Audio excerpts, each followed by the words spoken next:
This has probably been one of the hardest experiences I've ever had in my life. Because for the first time, I've actually had to say out loud that I'm a failure.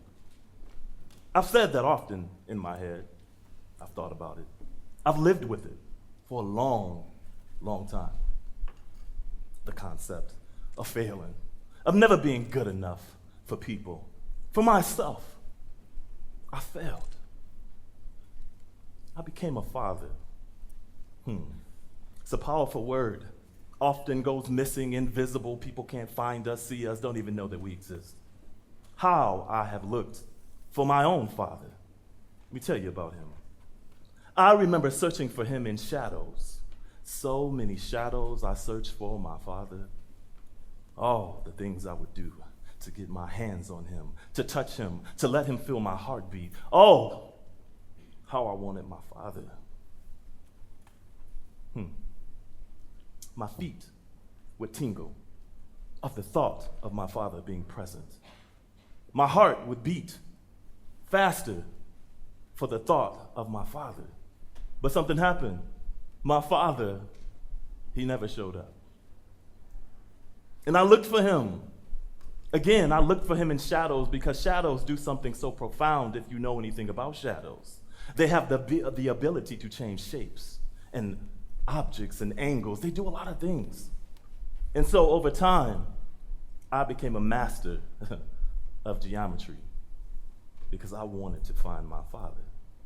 So like many boys across America, or like many girls across America, we look for them. And I couldn't find them. So I found them in other people. It's funny what happens when you start to look for people in other people and realize that other people don't know you. So I got a blessing, something that a lot of people don't get a chance to have when you grow up fatherless. I had a blessing and an opportunity to find my father. See, I didn't know his voice. I didn't know what he looked like, but I knew inside of me he existed. Because again, I looked for him. And I heard his voice for the first time.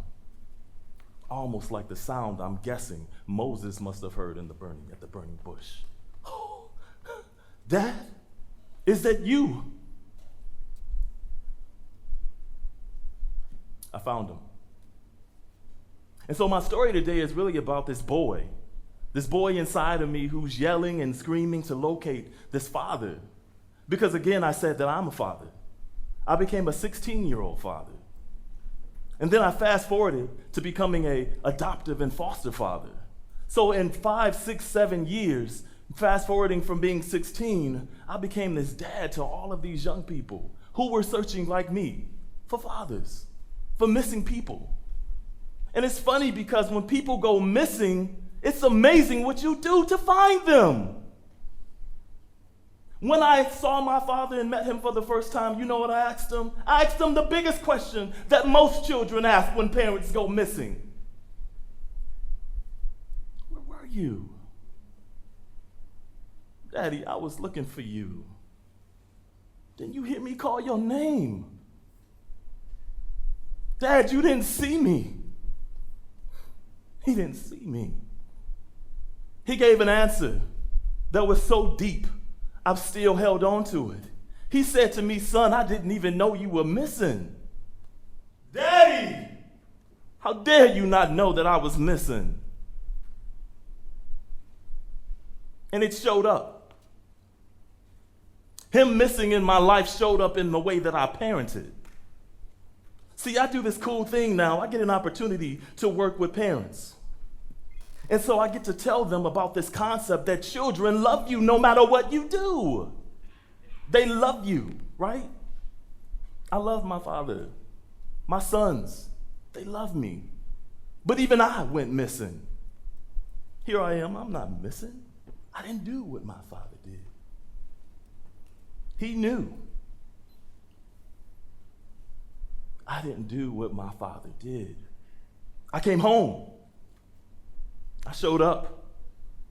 I was involved. I went to all the football games. I was there when he had his first breakup with his girlfriend. I was there. It's funny that I didn't realize that I really wasn't there. Something happens when we get busy. I went missing right in front of my own children, and I didn't even know it. They missed me when I was absent with my hugs. See, I would hug, but I didn't know how to hug. See, my mother was this amazing woman. She didn't hug. She didn't know how powerful her hug was because nobody had hugged her. And so when it was time to hug me, she couldn't. So when it was time for me to hug them, I didn't know how. So when I hugged them, I did like this. Yes, I was scared of the touch. I was absent in my words. I would say, I love you. But did I really? How could I love if I never knew what it felt like? I thought if I had my son, that would be it. That love would just resonate and it would do everything for me.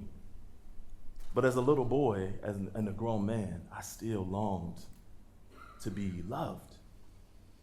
And so I started rescuing myself. I teach inside the King County Detention Center here in Grand Rapids.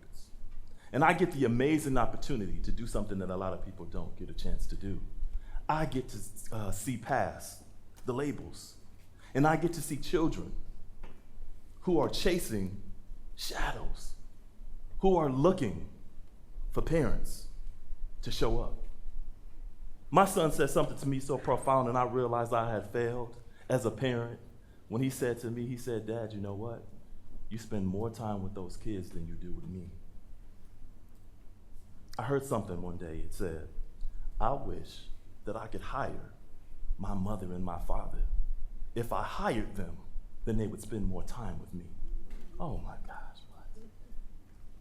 All this time I thought the routine was I go get a job, I get this career, I make a living for us. That's how I show you that I love you. That's how I show you that I care. I had no idea that caring started with simply being present. I failed at being present. I didn't know as a father, as a parent, that the best gift I walked around with was me. I thought it was something I had to purchase during Christmas. Isn't that what they tell you? I had no idea that my son simply wanted me to be with him, wanted to be present with me like I wanted with my father. I wanted my father to be present. I wanted him to be the biggest gift that would show up on Christmas. I wanted him to be the biggest gift that would show up in my heart. I had no idea that I was failing as a parent when I realized that I was not teaching my sons grace and mercy. I thought that was God's responsibility. I had no idea that in order for them to know what grace and mercy felt like, it first had to come from me. From me. Cole, broken Cole, he doesn't have grace and mercy in him.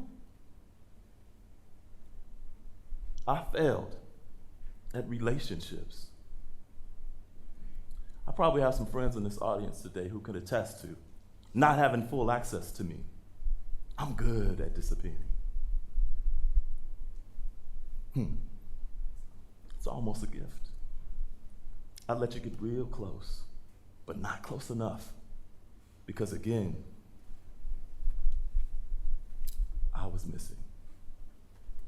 And so, what I've learned as a parent, and I guess I could say where I failed at, is I failed at never giving myself a chance to love. Never giving myself a chance to be okay with me. And never giving my father a chance to know that I love him.